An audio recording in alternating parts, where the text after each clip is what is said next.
नमस्कार दोस्तों, बिहार भी यूट्यूब चैनल में आपका एक बार फिर से बहुत बहुत स्वागत है। आपने अभी तक इस चैनल को सब्सक्राइब नहीं किए हैं तो लाल रंग का बटन दबाकर चैनल को सब्सक्राइब कर ले। हाँ दोस्तों, लाइक करना नहीं भूलेंगे क्योंकि आपके लाइक करने से ही हमारे मेहनत का फल मिलता है। तो आइए जानते हैं इस वक्त नियोजित शिक्षकों के लिए सबसे बड़ी खबर क्या आ रही है। इस वक्त बिहार के 3.5 लाख नियोजित शिक्षकों के लिए बड़ी खबर आ रही है। वेतन निर्धारण पर 20,000 शिक्षकों ने दर्ज कर दी आपत्ति। ऑनलाइन कैलकुलेटर ने बिगाड़ा शिक्षकों की तनख्वाह का गणित, वार्षिक वेतन वृद्धि से दूर होगी विसंगतियां। राज्य के तकरीबन 20,000 शिक्षकों ने वेतन निर्धारण में विसंगति के मामले सामने आए हैं। ऐसे सभी मामलों में प्रभावित शिक्षकों ने अपनी अपनी जिलों के जिला शिक्षा पदाधिकारी कार्यालय में आपत्ति दर्ज कराई है। ये सभी प्राथमिक विद्यालय से लेकर उच्च माध्यमिक विद्यालय तक के पंचायती राज एवं नगर निकाय शिक्षक हैं। 1 अप्रैल 2021 से मूल वेतन में 15% की गई बढ़ोतरी के भुगतान के लिए शिक्षकों का वेतन निर्धारण ऑनलाइन कैलकुलेटर के माध्यम से किया गया है। त्रुटियों के निराकरण के लिए शिक्षकों से आपत्ति मांगी गई है। विश्वस्त सूत्रों के अनुसार अब तक तकरीबन 20,000 शिक्षकों द्वारा आपत्ति दर्ज की गई है।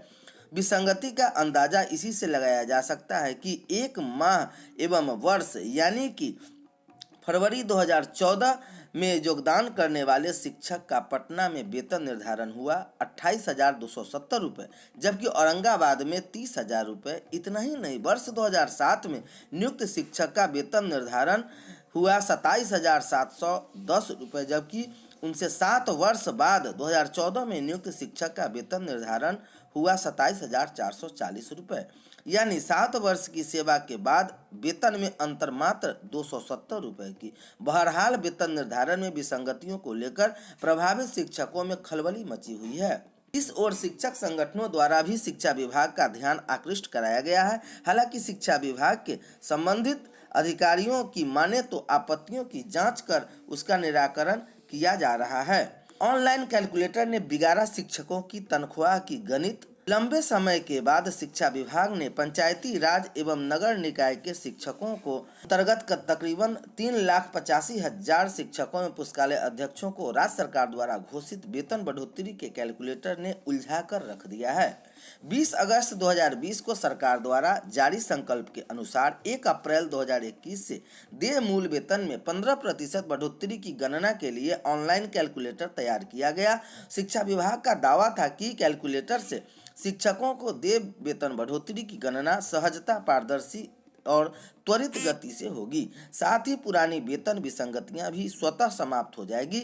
इसके लिए विभाग ने विस्तृत दिशा निर्देश के साथ नया पे मैट्रिक्स भी जारी किया था।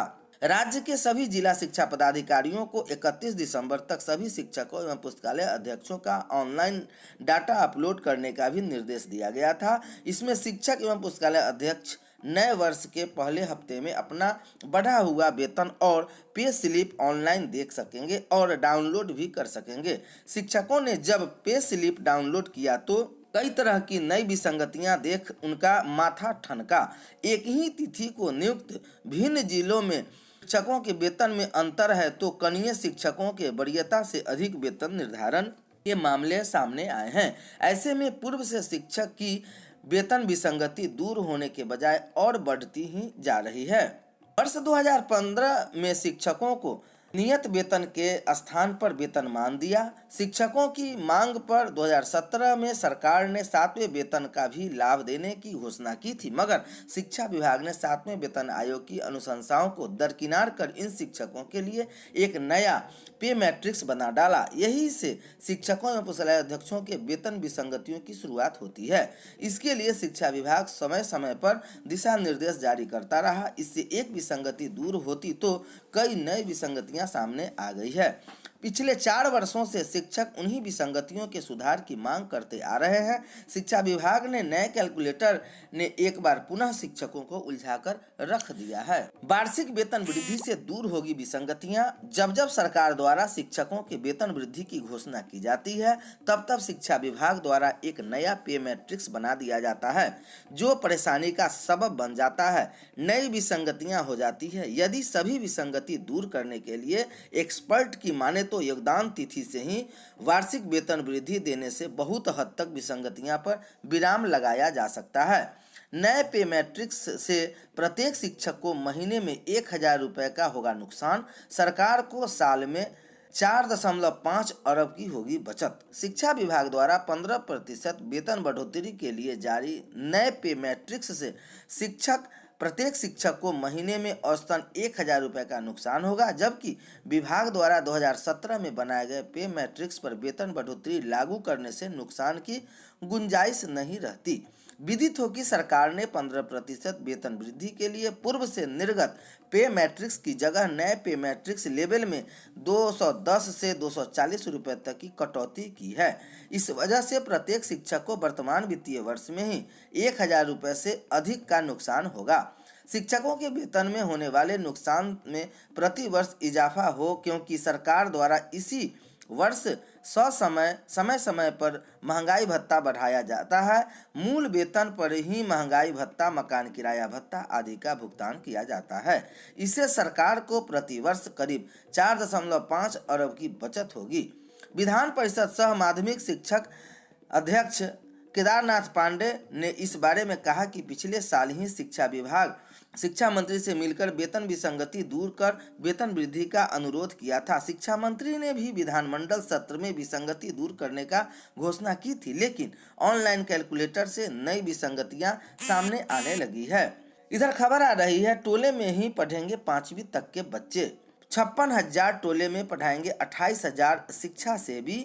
यह खबर आ रही है जहां पटना से राज्य में कोरोना से बचाव को लेकर स्कूलों के बंद रहने के चलते पहली से 5वीं कक्षा के बच्चों को उनके टोले में जाकर शिक्षा सेवी पढ़ाएंगे। टोले में जाकर शिक्षा सेवियों द्वारा बच्चों को पढ़ाने की व्यवस्था कोरोना से बचाव के लिए स्कूलों के बंद रहने तक रहेगी। प्रदेश के तकरीबन 1,02,000 टोले, इनमें 28,000 टोले में शिक्षा सेवी एवं तालीमी मरकज शिक्षा सेवी महादलित महिलाओं को साक्षरता का पाठ पढ़ाते हैं। इसके लिए अति पिछड़ा अल्पसंख्यक अक्षर आंचल योजना के तहत 15 से 35 आयु वर्ग के निरक्षर महिलाओं को साक्षरता का पाठ पढ़ाते हैं। इसके लिए साथ ही साथ टोले के 6 से 14 आयु वर्ग के सभी बच्चों के विद्यालय में दाखिला लेने, उन्हें विद्यालय पहुंचाने एवं वहां से वापस लेने, पढ़ाई में उनका मार्गदर्शन करने तथा साक्षरता केंद्र की महिलाओं को सरकारी विकास योजनाओं से रूबरू कराने की कार्य शिक्षा सेवियों के जिम्मे है। लेकिन वर्तमान में कोरोना से बचाव को लेकर स्कूल के साथ ही महादलित, अति पिछड़ा, अल्पसंख्यक अक्षर आंचल योजना के साक्षरता केंद्र भी बंद है। इसके मद्देनजर बुधवार को बिहार शिक्षा परियोजना परिषद के राज्य परियोजना निर्देशक श्रीकांत शास्त्री की अध्यक्षता में हुई बैठक में विचार हुआ कि अगर 28,000 शिक्षा सेवी सप्ताह में 3-3 दिन टोले में पहली से 5वीं कक्षा के बच्चों को पढ़ाएं तो 56,000 टोले के पहली से 5वीं कक्षा के बच्चे पढ़ सकेंगे। कोरोना से बचाव को लेकर टोले के पहली से 5वीं कक्षा तक के बच्चों को 10-10 के समूह में बांटकर पढ़ाने के विचार हुआ। इससे शारीरिक दूरी बनी रहेगी। इसी हिसाब से हर समूह के बच्चों को पढ़ाई के लिए समय समय पर होगा। बाकी बच गए 46 टोले में इन टोलों के पहली से 5वीं कक्षा बच्चों की कैसे कवर की जाए, इस पर शिक्षा विभाग अपनी मंथन कर रही है। बच्चे पूछ रहे कैसे और कब होगी परीक्षा।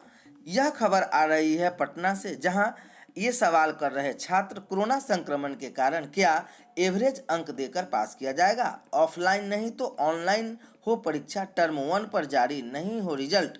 कोरोना संक्रमण अधिक रहे तो टर्म 2 परीक्षा ऑनलाइन जाएगा। बोर्ड द्वारा टेली काउंसलिंग चलाई जा रही है। छात्र